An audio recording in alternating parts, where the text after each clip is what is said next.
Tuliskan di kolom komentar dari kota mana kalian menonton.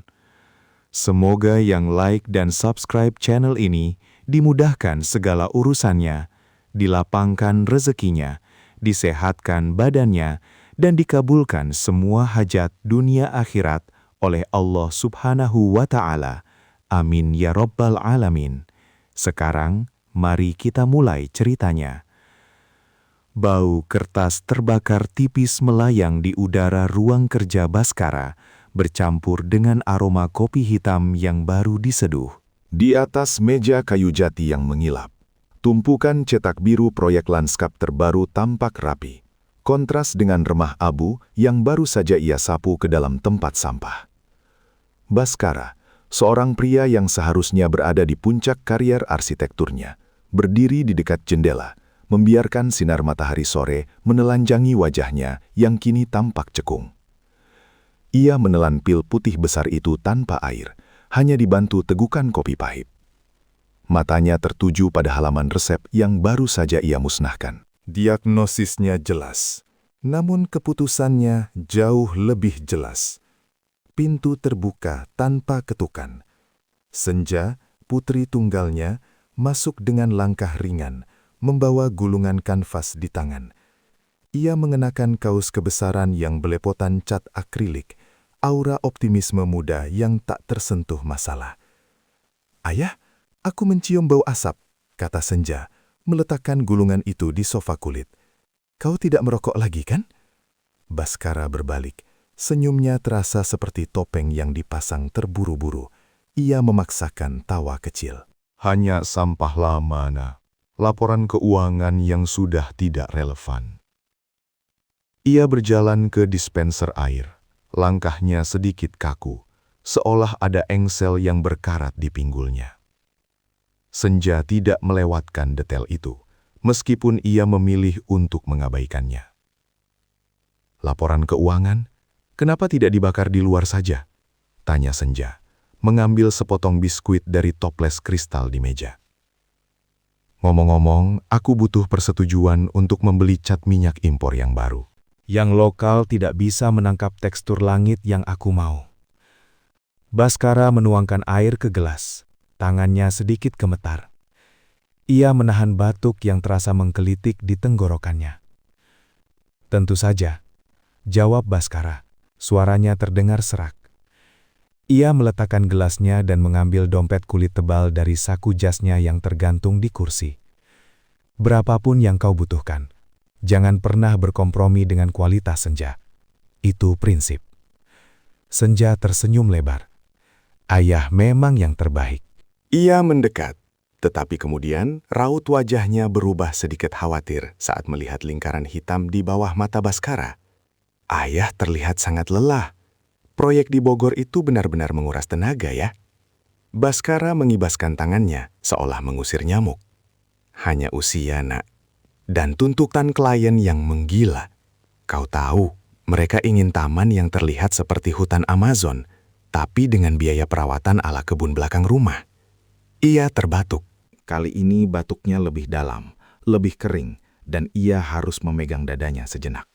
"Ayah, batuk itu sudah terlalu sering," desak Senja. Nada suaranya kini mengandung sedikit perintah. "Aku sudah bilang, kau harus periksa ke dokter spesialis, bukan hanya vitamin mahal yang kau telan setiap malam itu." Baskara menatap putrinya, matanya dingin dan tegas. Ia tidak suka didesak.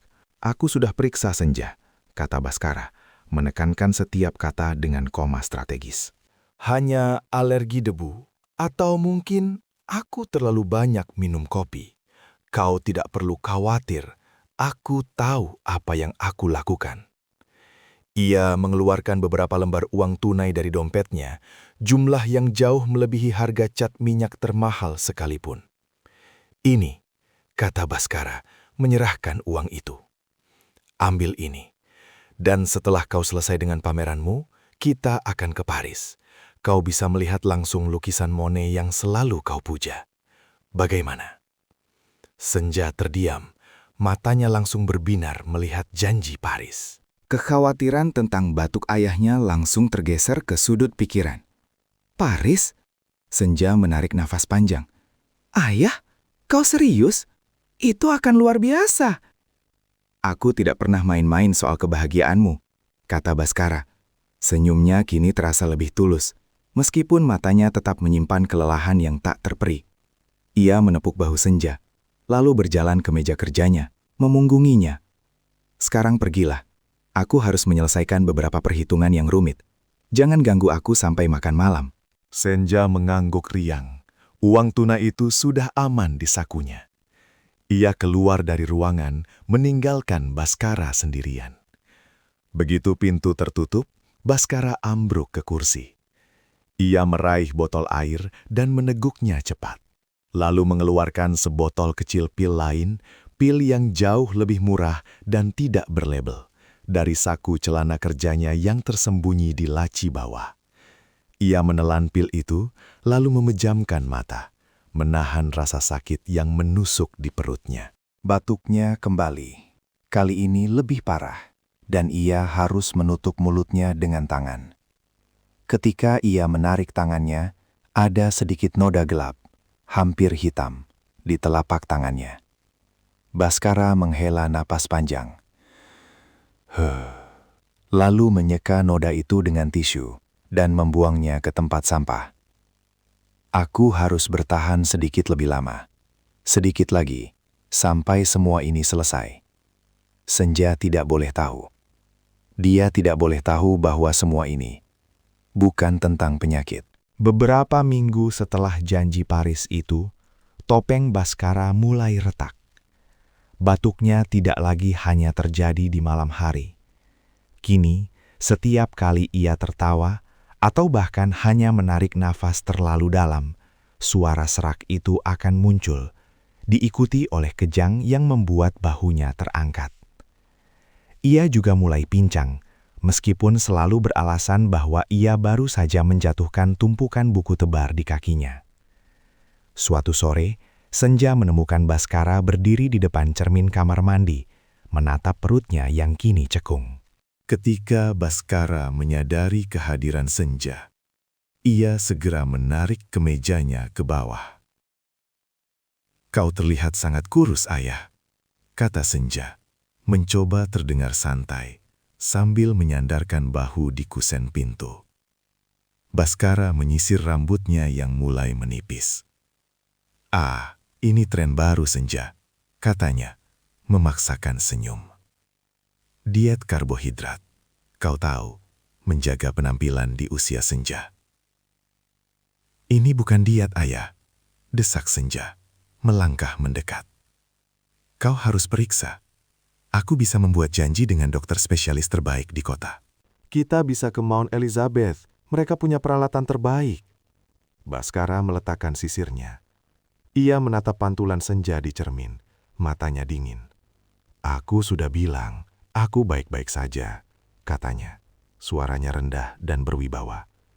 "Aku tidak suka rumah sakit, Senja. Mereka hanya akan memberiku tagihan yang tidak perlu, dan aku punya banyak pekerjaan yang harus diselesaikan." Ia berjalan melewati Senja, berhenti sejenak di pintu. "Fokus pada pameranmu. Jangan buang energimu untuk hal-hal yang sudah aku urus. Aku tahu apa yang aku lakukan. Ingat." Senja hanya bisa melihat punggung ayahnya yang kini tampak lebih kecil dari biasanya. Ia menghela nafas, lalu berjalan ke ruang kerja Baskara. Ia tidak mencari resep dokter, ia mencari kebenaran yang lebih mendasar. Di laci meja kerja yang jarang dikunci, Senja menemukan laporan keuangan yang dicetak tebal. Ia membolak-baliknya. Pengeluaran rutin untuk rumah, mobil dan biaya kuliahnya tampak normal. Namun ada serangkaian transfer besar, jumlahnya fantastis, yang ditujukan ke rekening anonim dengan kode PL879. Transfer itu terjadi setiap bulan, tanpa henti selama hampir setahun terakhir. Jumlahnya jauh melebihi biaya pengobatan atau gaya hidup mewah mereka. Lubang hitam, pikir Senja. Kecurigaan itu berubah menjadi tekad. Malam itu, Senja menunggu. Pukul 11 malam, Baskara keluar dari rumah. Ia tidak mengenakan setelan linen mahalnya, melainkan jaket hoodie usang berwarna gelap dan celana kargo yang tampak kotor. Ia membawa tas ransel kanvas yang tebal. Senja mengambil kunci mobilnya, mengikuti dari jarak aman. Perjalanan itu membawanya keluar dari distrik elit, melewati jalan tol yang sepi, hingga ke pinggiran kota industri yang diselimuti kabut asap. Baskara memarkir mobilnya di balik tumpukan kontainer yang berkarat. Senja memarkir mobilnya di sudut gelap. Jantungnya berdebar kencang. Ia keluar. Udara di sana berbau asam dan logam. Di depannya berdiri sebuah gudang tua tanpa nama. Hanya lampu kuning kusam yang menerangi pintu baja yang terbuka sedikit. Ia menyelinap masuk, bersembunyi di balik tumpukan palet kayu yang menjulang tinggi. Di dalam, pemandangan itu merobek ilusi yang selama ini ia yakini. Baskara, ayahnya yang seorang arsitek lanskap sukses, kini mengenakan helm pengaman dan sarung tangan tebal, bekerja di bawah penerangan yang buruk. Ia sedang memindahkan karung-karung besar berisi bubuk putih yang berbau menyengat. "Cepat, Baskara!" teriak seorang mandor bertubuh besar, suaranya kasar. "Kita harus menyelesaikan batch ini sebelum jam 4 pagi. Kau mau uangmu, kan? Kerja!" Baskara tidak menjawab. Ia hanya mengangguk, lalu mengangkat karung lain. Gerakannya lambat, kaku. Senja melihat ayahnya tersandung. Karung itu jatuh ke lantai dengan bunyi bruk yang memekakan. Baskara tidak segera berdiri. Ia bersandar ke dinding beton yang dingin. Tangannya mencengkram perutnya. Apa? Bisik Senja. Matanya memanas. Baskara mulai batuk. Batuk itu bukan lagi batuk alergi atau kelelahan. Itu adalah kejang yang menyakitkan, membuat tubuhnya melengkung ke depan. Ia menutup mulutnya dengan sarung tangan. Mandor itu mendekat. "Hei, jangan buang waktu." Kalau kau sakit, jangan datang ke sini. Baskara mencoba berdiri tegak, tetapi tubuhnya menolak. Ia muntah. Bukan darah, melainkan cairan kental berwarna coklat gelap, hampir hitam, yang memercik di lantai beton. Bau asam di udara kini bercampur dengan bau yang lebih menjijikan. Desis mandor itu jijik. "Ambil sapu, bersihkan itu. Kau tahu aturannya. Tidak ada yang boleh tahu kau bekerja di sini." Baskara tidak bergerak. Ia hanya merintih, lalu tubuhnya merosot ke landai. "Ayah!" teriak Senja, melompat keluar dari persembunyiannya. Ruangan rumah sakit itu berbau antiseptik, jauh berbeda dari bau asam gudang. Senja duduk di samping ranjang Baskara yang kini terhubung dengan berbagai selang. Dokter muda itu berdiri di sampingnya, memegang clipboard. "Kerusakan organ parah, Nona Senja," kata dokter itu, nadanya formal. "Paparan zat toksin yang ekstrim. Kami menduga ini adalah keracunan lingkungan yang akut dan kronis." Senja menelan ludah. "Tapi bukan kanker." Bukan penyakit mematikan yang ayah sembunyikan? Dokter itu menggeleng. "Bukan. Ini murni keracunan. Yang membuat kami bingung, mengapa Tuan Baskara menolak pengobatan intensif selama berbulan-bulan? Jika ini ditangani lebih awal, prognosisnya akan jauh lebih baik." Beliau seolah-olah sengaja membiarkan dirinya terpapar. Senja menatap ayahnya yang pucat. Ia meraih jaket kerja kotor yang dilepas perawat dari tubuh Baskara. Di saku dalam, ia merasakan lipatan kertas tebal. Ia menariknya keluar. Itu bukan resep dokter, melainkan 3 lembar dokumen yang distables rapi. Lembar pertama, surat perjanjian hukum, tanggal 8 tahun lalu. Lembar kedua, laporan penyelidikan polisi, kasus penipuan investasi besar. Lembar ketiga, daftar nama dan jumlah kerugian. Senja membaca nama Baskara di bagian bawah surat perjanjian. Ia membaca klausulnya. Setuju untuk membayar kembali total kerugian sebesar 45 miliar tanpa menggunakan aset yang terdaftar atas nama Senja Baskara, termasuk properti dan dana pendidikan. Tangannya gemetar. Ini bukan tentang penyakit, ini tentang utang. Utang yang fantastis, hasil dari kejahatan yang ia sembunyikan di balik topeng arsitek sukses. Pekerjaan di gudang beracun itu, pekerjaan yang menghancurkan tubuhnya, adalah cara satu-satunya untuk mendapatkan uang tunai di luar pembukuan demi membayar dosa masa lalu. Baskara membuka matanya perlahan. Ia melihat Senja, lalu melihat dokumen di tangan putrinya. "Kau sudah tahu," bisik Baskara. Suaranya serak dan nyaris tak terdengar. Senja tidak menangis. Ia hanya menatap Baskara dengan mata kosong. 8 tahun, katanya. Suaranya datar. Kau membiarkan aku hidup dalam kemewahan. Sementara kau adalah penipu yang harus membayar utang. Dan kau membiarkan dirimu diracuni hanya agar aku tidak tahu kebenaran ini. Aku tidak punya pilihan, Senja, kata Baskara mencoba mengangkat tangan. Mereka akan mengambil semuanya. Mereka akan mengambil rumah ini. Mereka akan mengambil masa depanmu. Dan yang lebih buruk, mereka akan mengambil namamu. Kau akan dicap sebagai putri penipu. Tapi kau menghancurkan dirimu sendiri. Teriak Senja, volume suaranya pecah, air mata akhirnya tumpah. Kau membiarkan aku percaya kau sekarat karena penyakit, padahal kau sekarat karena kau membayar aib. Baskara tersenyum pahit, senyum yang sama yang selalu ia paksakan saat menahan sakit. Aku lebih suka kau mengingatku sebagai pahlawan yang menyembunyikan penyakit, Senja, daripada penjahat yang menyembunyikan aib. Itu akan menghancurkan harga dirimu lebih parah dari kematianku.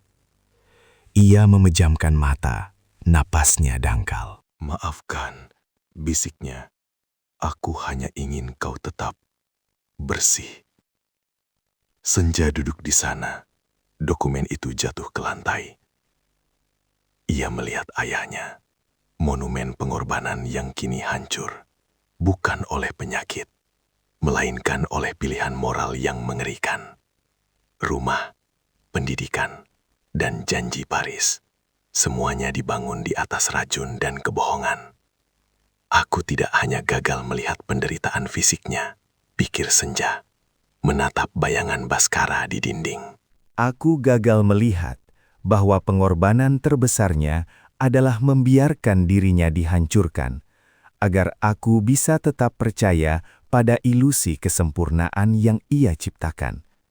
Dan sekarang, ilusi itu mati, meninggalkan bayangan utang yang jauh lebih gelap daripada kematian itu sendiri. Udara di ruang VIP itu dingin, berbau antiseptik mahal. Senja tidak bergerak selama beberapa menit, hanya menatap ayahnya yang kini terbaring seperti patung marmer yang retak. Dokumen-dokumen itu, laporan polisi, perjanjian utang, dan surat pengunduran diri Baskara dari firma arsitek 8 tahun lalu, tergeletak di lantai keramik putih. Ia membungkuk, mengambilnya satu persatu. Gerakannya lambat, seolah setiap lembar kertas itu berbobot timah.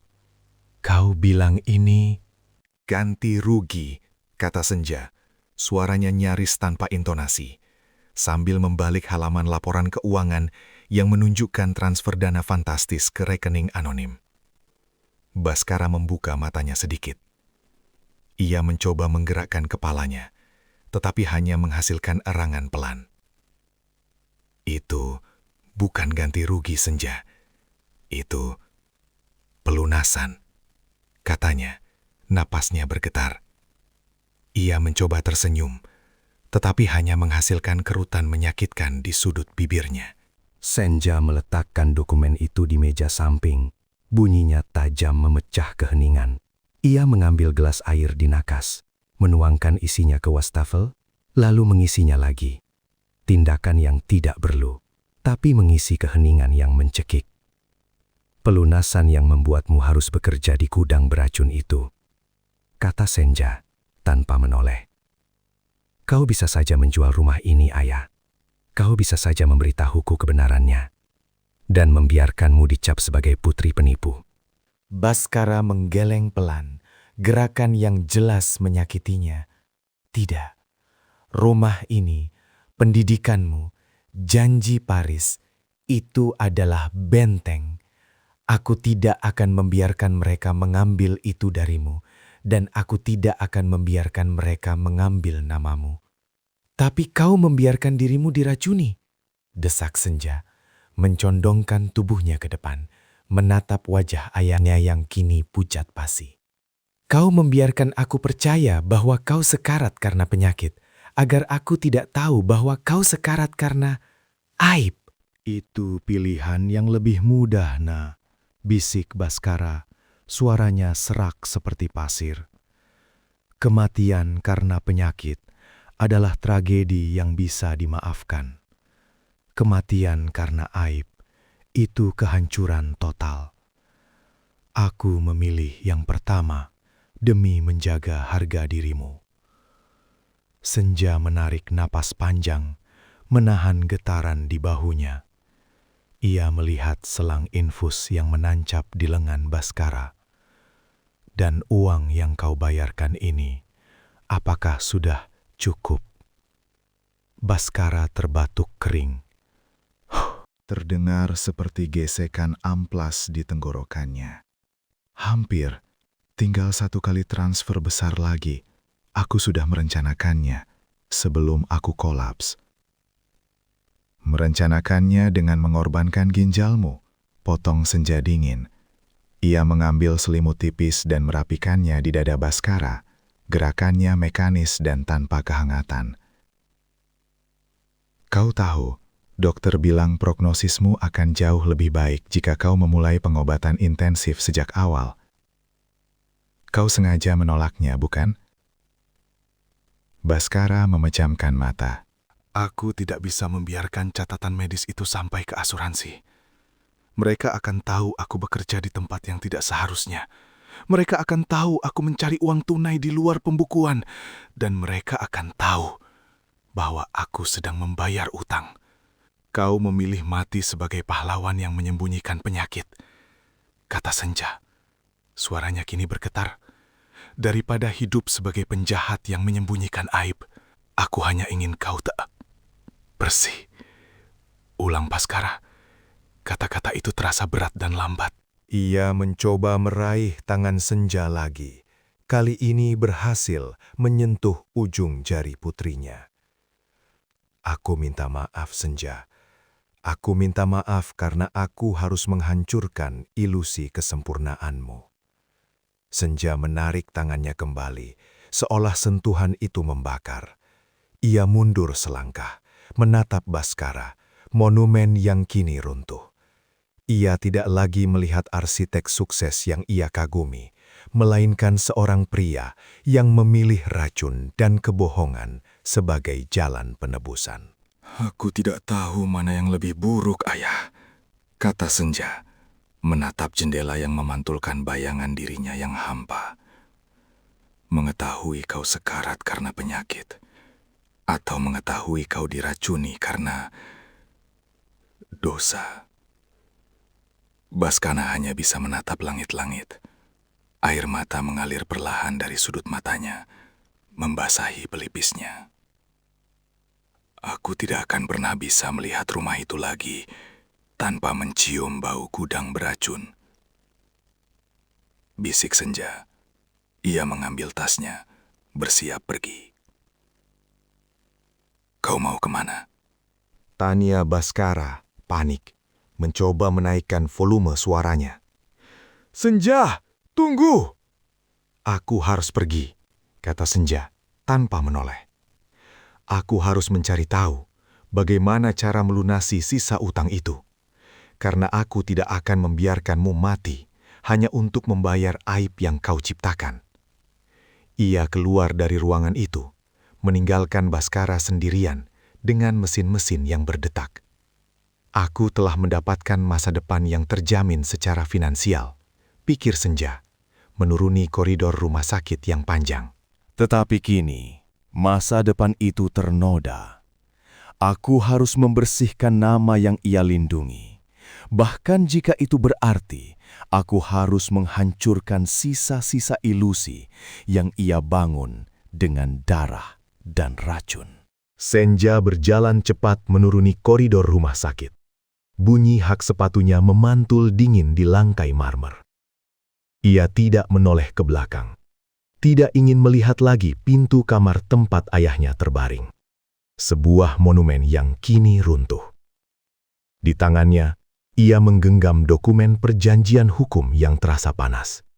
Seolah kertas itu menyimpan residu racun dan kebohongan 8 tahun. Ia mencapai lobi, menghentikan taksi pertama yang lewat dan langsung masuk. Jalan saja dulu, kata Senja kepada supir, suaranya datar, ke arah pusat kota. Ia mengeluarkan ponsel, mencari kontak yang tertera di bagian bawah surat berjanjian itu. Nama seorang pengacara yang juga bertindak sebagai penagih utang, Tuan Haris. Jantungnya berdetak tidak teratur, bukan karena takut, melainkan karena jijik. Panggilan tersambung setelah dering ketiga. Halo, dengan siapa ini? Suara di seberang terdengar licin, terlalu ramah untuk seseorang yang terlibat dalam penipuan. Saya Senja, kata Senja, mengatur napas.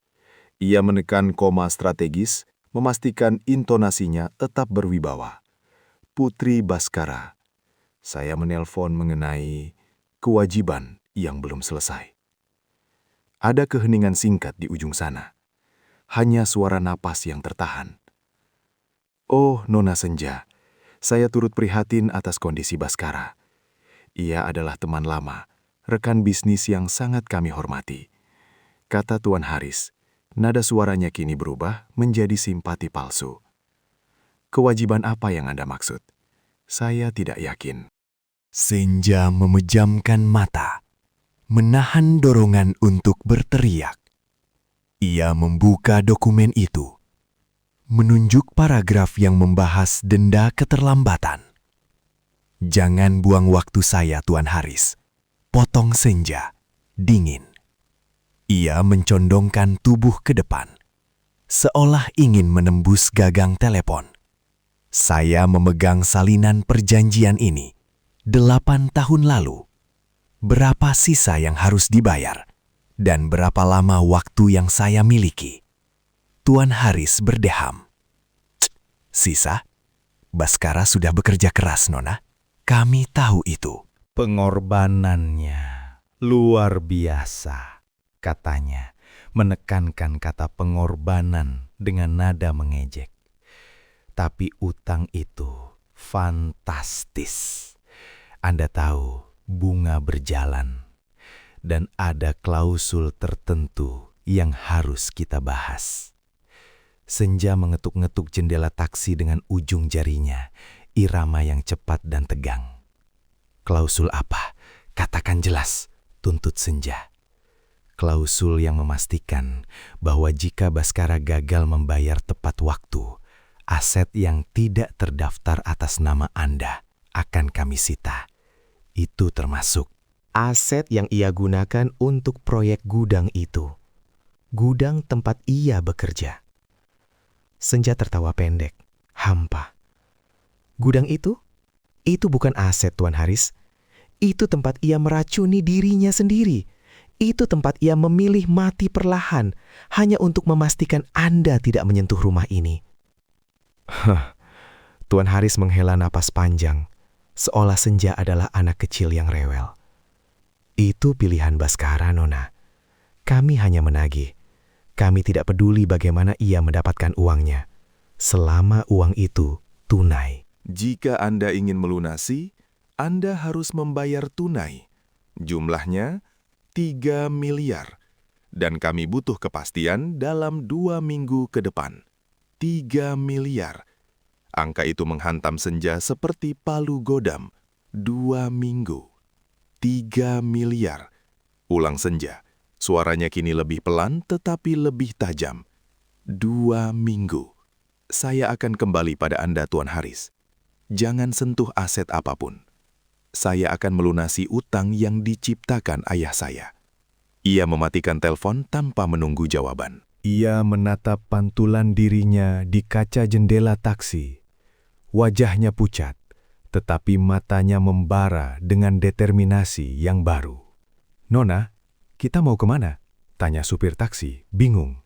Senja menarik nafas dalam-dalam. Ia harus menjual sesuatu yang berharga, yang bisa menghasilkan uang tunai tanpa melibatkan aset yang dilindungi Baskara. "Putar balik," perintah Senja. "Kita ke galeri seni di Jalan Merdeka. Saya harus mengambil semua lukisan saya." Ia menyandarkan kepala ke sandaran kursi. Baskara telah memilih racun dan kebohongan sebagai jalan penebusan. Sekarang, Senja harus memilih jalan yang berbeda.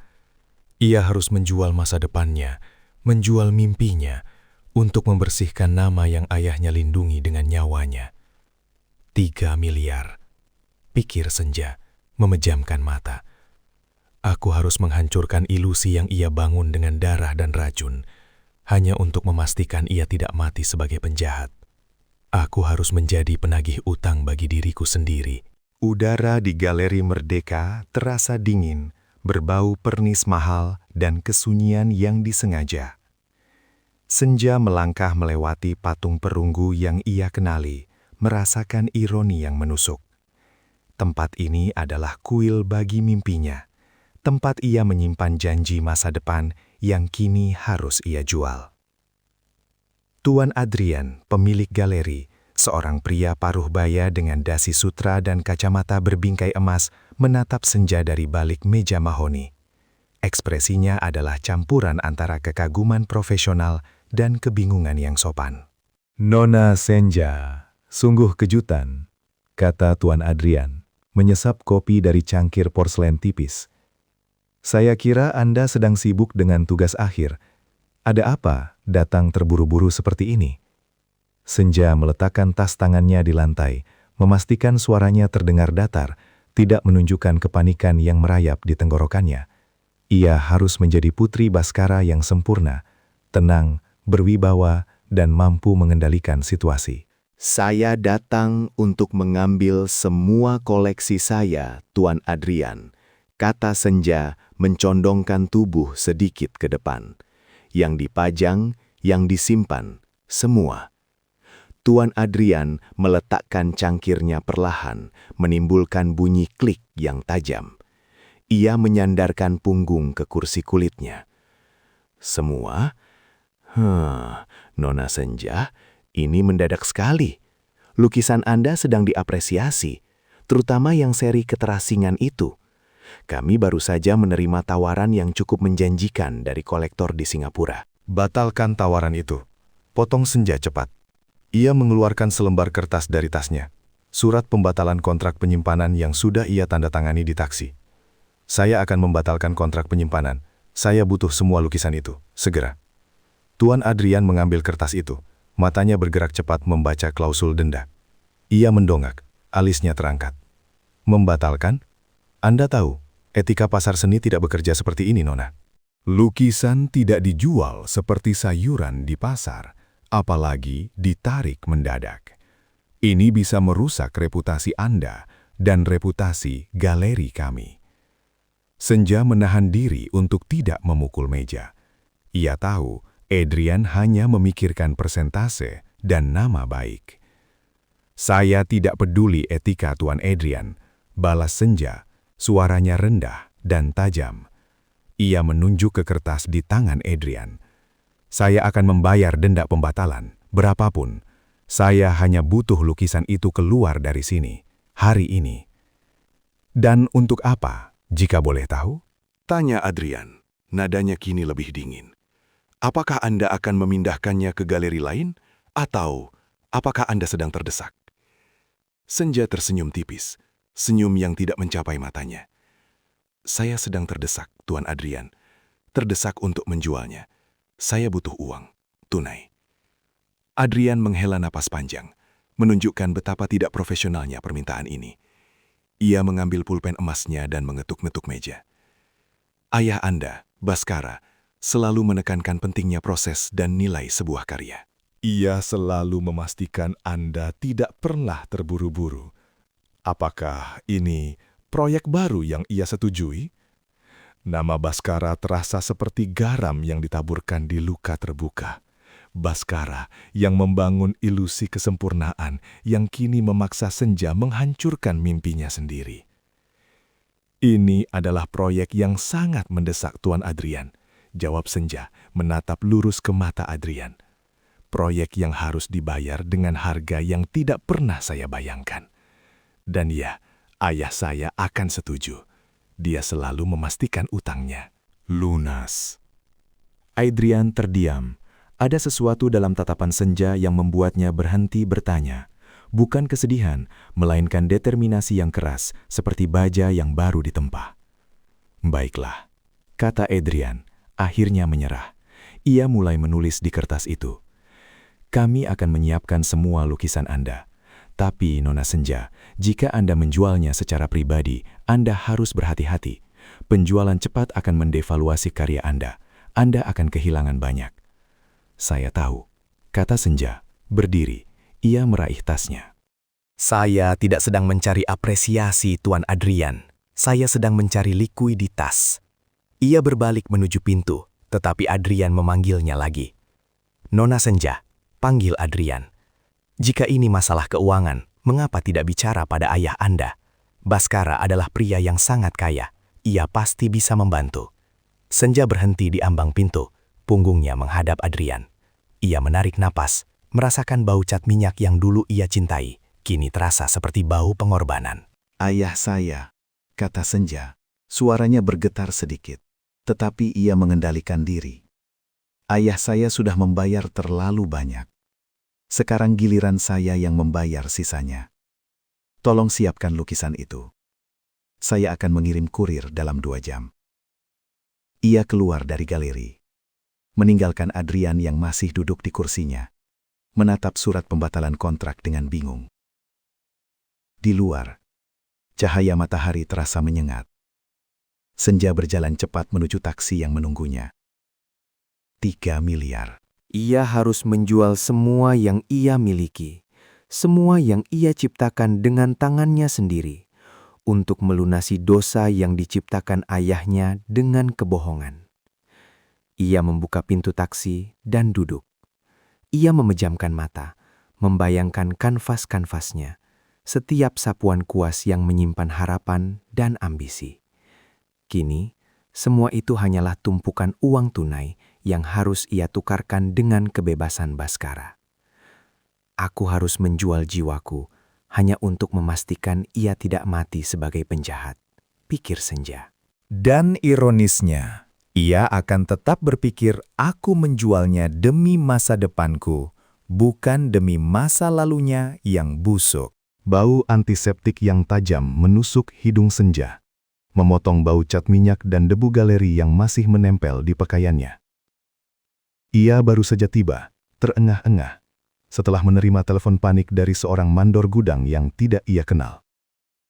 Lampu neon putih di lorong unit gawat darurat terasa dingin dan kejam, menyoroti setiap sudut kelelahan di wajahnya. Seorang dokter muda, mengenakan jas putih yang terlalu bersih untuk suasana mencekam ini, menghampirinya. Nona Senja Baskara, Tanya dokter itu, memegang papan klip. Senja mengangguk kaku. Bagaimana ayah saya, Baskara? Dia muntah darah. Sudah berapa lama dia di sini? Dokter itu membuang napas pendek, koma strategis, yang terasa seperti jeda yang disengaja. Kami menstabilkannya, Nona. Kerusakan organ parah. Kami harus jujur, ini bukan penyakit yang tiba-tiba muncul. Ini adalah akumulasi. Akumulasi apa? Desak Senja. menggenggam tepi tasnya erat-erat. Kanker? Apakah kankernya sudah menyebar? Dokter itu menaikkan alisnya sedikit, ekspresi yang menunjukkan kebingungan profesional. Ia membalik papan klipnya. Nona, Tuan Baskara tidak menderita kanker. Setidaknya, bukan itu yang membawanya ke sini. Hasil tes menunjukkan paparan zat toksin yang ekstrim. Keracunan lingkungan, mungkin dari tempat kerjanya. Senja mundur selangkah, menabrak kursi tunggu di belakangnya. Toksin? Tidak mungkin. Dia hanya kelelahan. Dia bilang itu vitamin mahal. Dia bilang, dia sedang melawan penyakit mematikan. Kami tidak menemukan indikasi penyakit mematikan yang ia sembunyikan, kata dokter itu datar. Yang kami temukan adalah kerusakan hati dan paru-paru yang parah akibat zat kimia. Dan yang paling membingungkan, Nona, adalah mengapa pengobatan intensif ditunda. Jika ia mulai terapi 6 bulan lalu, prognosisnya akan jauh lebih baik. Senja merasakan darahnya mengalir dingin. Ia telah menjual seluruh masa depannya, seluruh jiwanya, untuk menutupi biaya pengobatan penyakit yang ternyata tidak ada. Baskara tidak sekarat karena penyakit. Ia sekarat karena kerja. Dia pasti tahu dia sakit, bisik Senja. Tentu saja ia tahu, jawab dokter itu, suaranya sedikit meninggi. Gejala seperti ini tidak mungkin diabaikan. Ia memilih untuk mengabaikannya. Kami menemukan catatan dari klinik pinggiran kota. Ia hanya meminta pengobatan paliatif, bukan kuratif. Seolah-olah ia sengaja membiarkan tubuhnya hancur. Dokter itu berhenti, menyadari ia telah mengatakan terlalu banyak. Kami akan melakukan yang terbaik, tapi kami butuh pakaiannya untuk analisis lebih lanjut. Pakaian kerjanya ada di kantong ini. Dokter itu menyerahkan kantong plastik besar berwarna kuning. Senja menerimanya. Bau kimia dan keringat yang menyengat langsung menyeruak. Bau yang sama sekali tidak cocok dengan ayah yang ia kenal. Ayah yang selalu beraroma eau de cologne mahal dan kertas arsitek. Senja membawa kantong itu ke sudut lorong. Ia mengeluarkan kemeja flanel lusuh dan celana kargo yang kotor. Kainnya kasar, penuh noda oli dan debu halus yang terasa seperti serbuk logam. Ia mulai memeriksa saku-saku celana itu, mencari dompet atau kunci. Di saku belakang, ia menemukan sesuatu yang terbungkus rapi dalam plastik bening yang dilakban. Bukan uang tunai, bukan resep, melainkan tumpukan kertas yang dilipat sangat kecil. Tangannya gemetar saat ia membuka lipatan itu. Kertas pertama adalah surat perjanjian hukum. Matanya menyapu cepat baris-baris tebal itu. Tanggal 8 tahun lalu, nama Baskara tertulis jelas sebagai pihak kedua. Pihak pertama adalah sebuah firma hukum besar. Ia membaca inti perjanjian itu, dan udara di sekitarnya terasa menipis.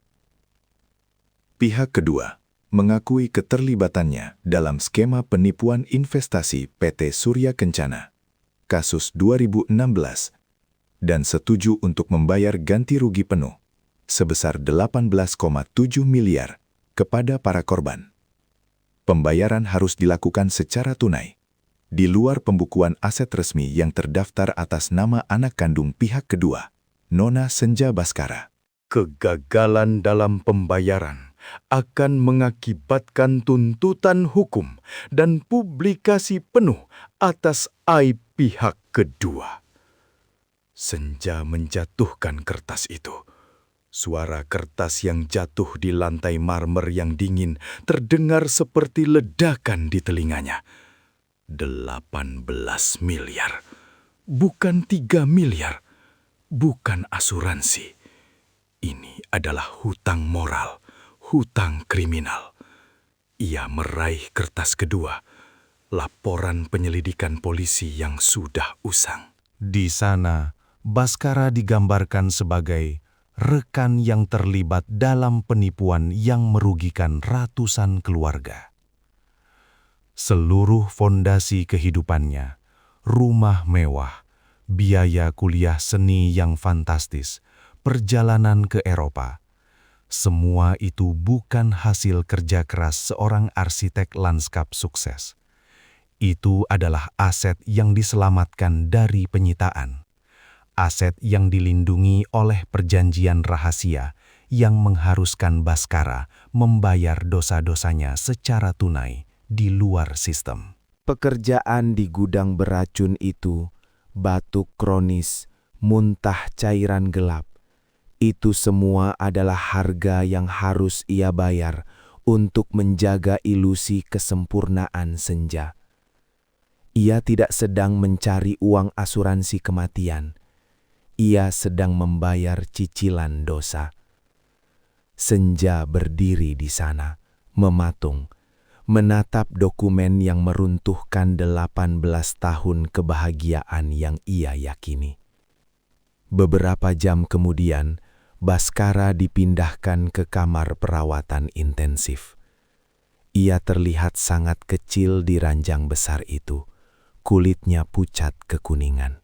Senja duduk di sampingnya. Dokumen-dokumen itu terlipat rapih di pangkuannya. Baskara membuka matanya perlahan. Ia melihat Senja. Lalu matanya jatuh pada lipatan kertas di tangan putrinya.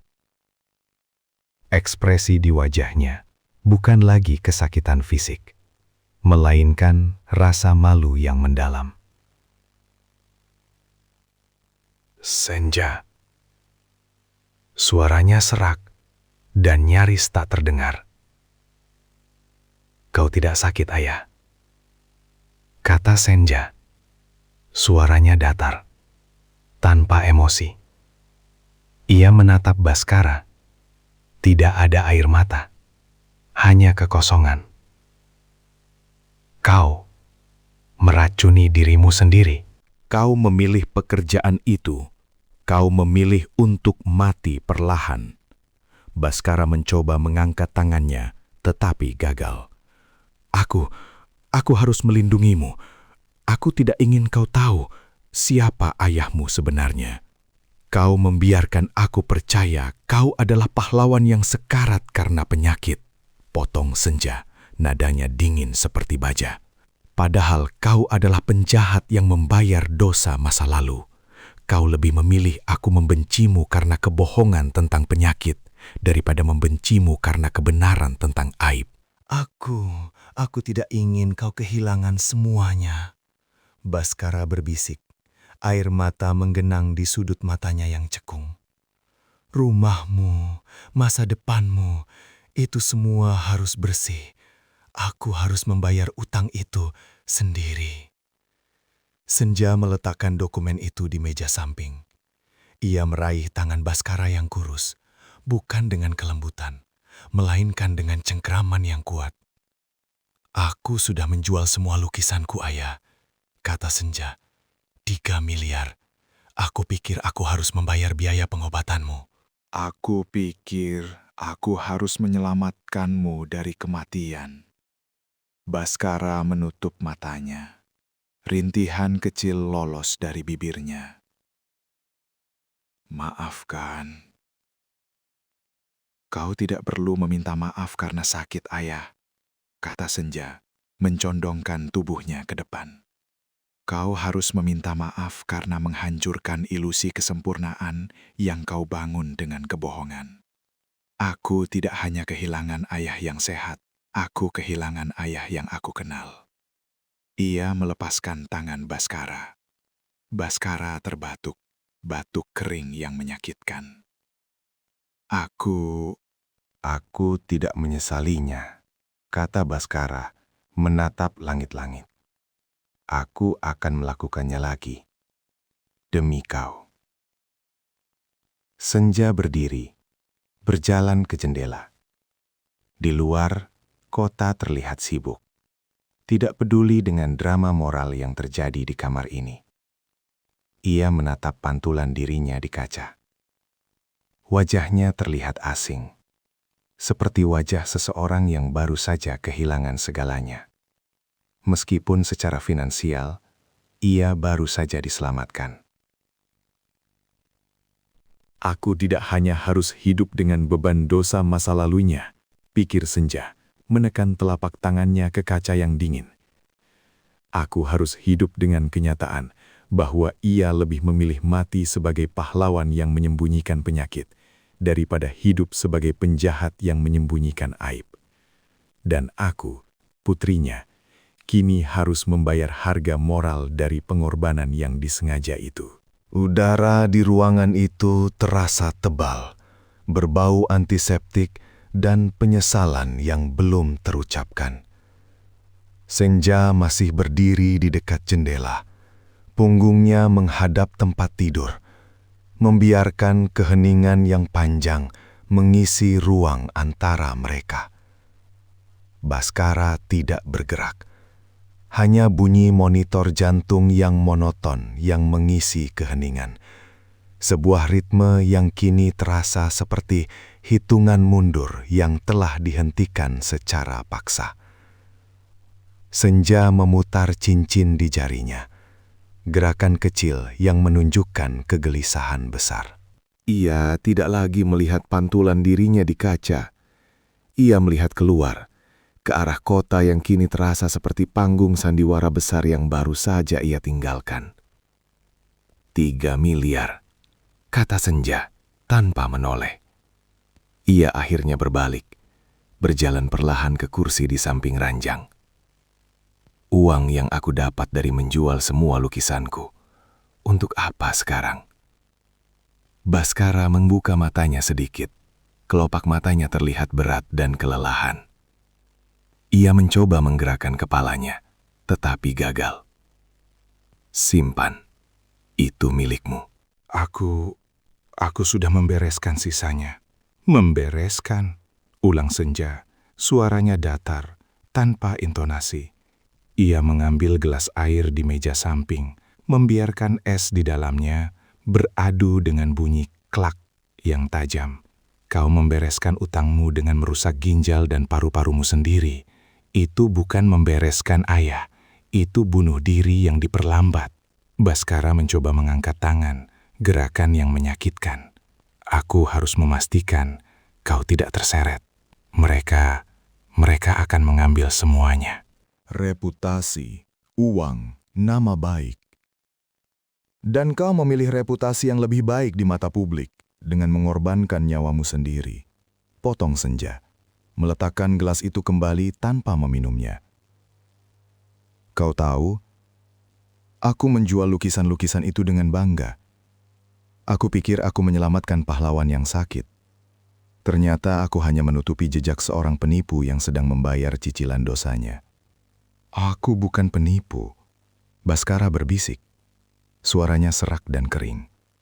Aku hanya menanggung kesalahan orang lain. Tapi itu tidak penting lagi. Yang penting, kau aman. Senja menyentuh selimut Baskara, bukan untuk menghibur, tapi untuk merasakan tekstur kain mahal yang kontras dengan pakaian kerja kotor yang ia temukan di gudang. Aman? Senja tertawa kecil, tawa yang tidak mengandung kegembiraan. Aku aman secara finansial, ayah. Tapi aku sekarang tahu bahwa setiap bantal sutra yang aku tiduri, setiap gelar yang aku raih, dibayar dengan keringat beracun dan kebohongan yang disengaja. Itu bukan keamanan. Baskara memejamkan mata. Rintihan kecil lolos dari bibirnya. Aku tahu. Aku menghancurkan ilusi itu. Tapi, lebih baik ilusi itu hancur sekarang, daripada kau kehilangan segalanya, dan harus menanggung aib itu seumur hidup. Aib, kata Senja, mencandongkan tubuhnya ke depan. Matanya menatap Baskara dengan intensitas yang dingin. Kau tahu, apa aib yang sebenarnya, ayah? Aib yang sebenarnya adalah aku tidak pernah melihatmu. Aku terlalu sibuk dengan duniaku, terlalu sibuk dengan lukisan-lukisanku, sehingga aku percaya begitu saja pada vitamin mahal dan kelelahan proyek besar. Ia menjauhkan tangannya dari selimut. Kau bilang kau tidak menyesalinya. Kau bilang kau akan mengakukannya lagi. Tapi lihat dirimu sekarang. Kau tidak bisa lagi menjadi arsitek lanskap sukses yang dikagumi. Kau tidak bisa lagi menemaniku ke galeri. Kau hanya sisa-sisa dari pengorbanan yang tidak perlu.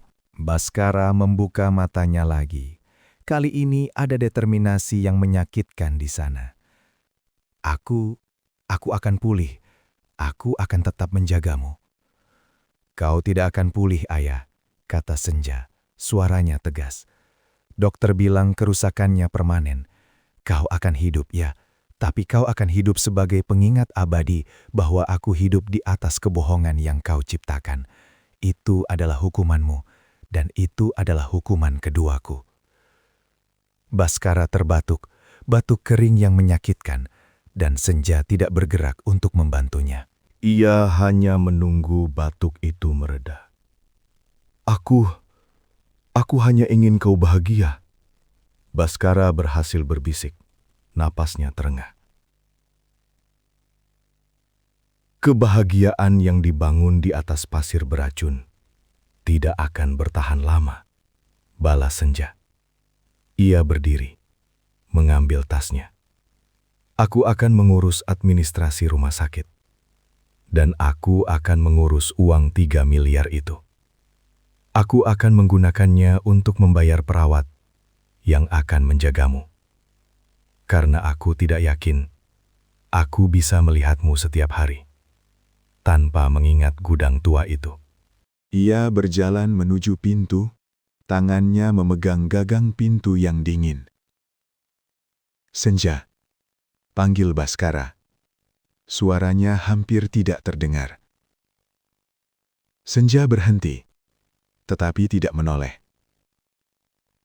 Aku minta maaf karena aku harus menghancurkan ilusi kesempurnaanmu, kata Baskara.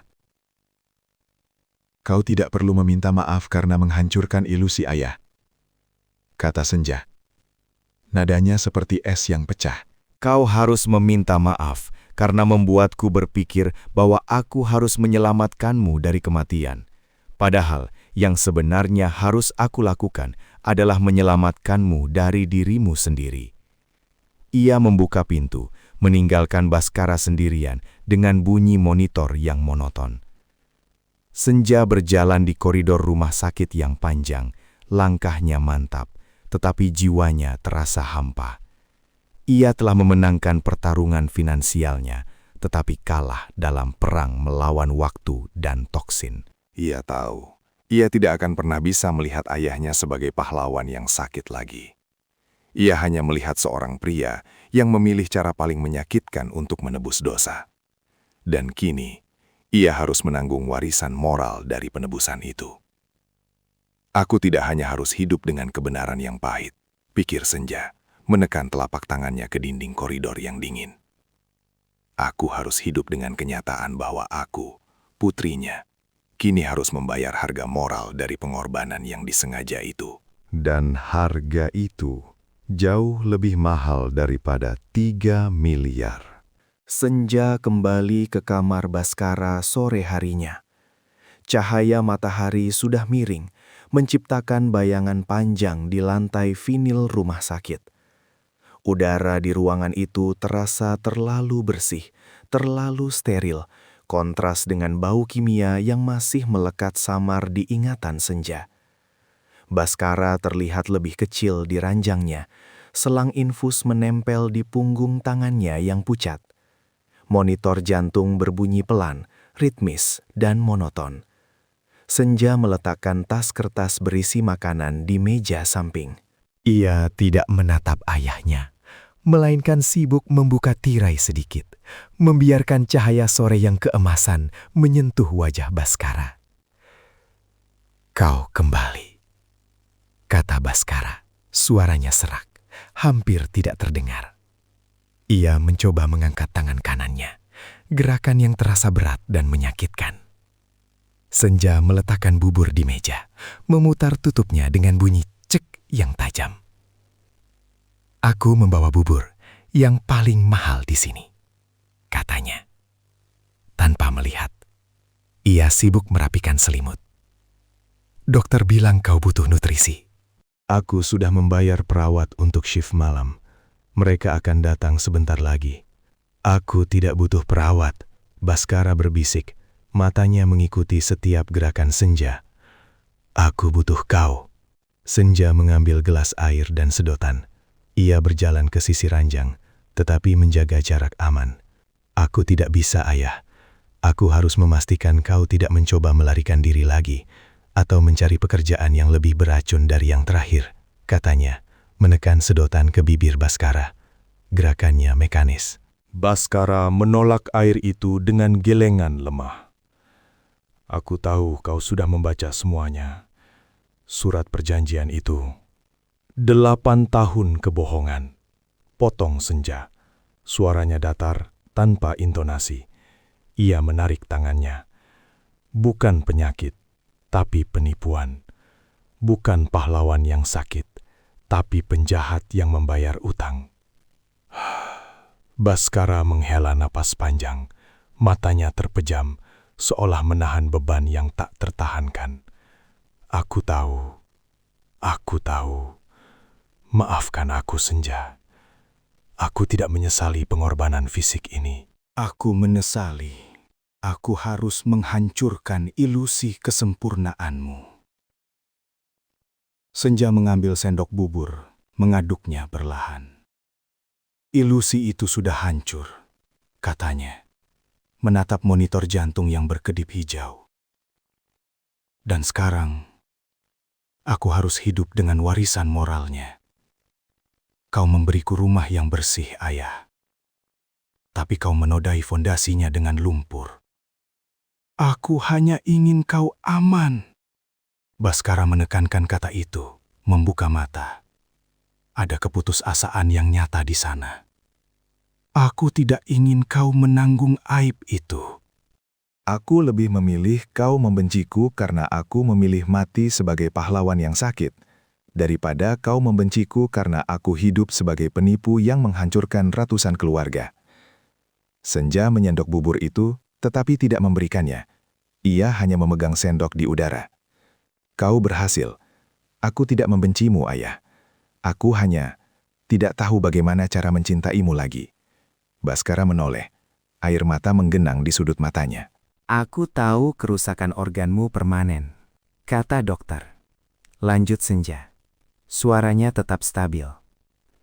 Kau tidak akan bisa bekerja lagi.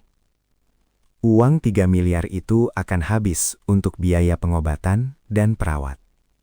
Dan sisanya akan menjadi pengingat abadi bahwa kemewahan yang aku nikmati adalah hasil dari racun dan dosa. Itu adalah harga yang harus aku bayar, kata Baskara. Suaranya hampir hilang. Dan aku senang, aku bisa membayarnya sampai tuntas. Senja akhirnya mendekat, menyuapkan bubur itu ke mulut Baskara.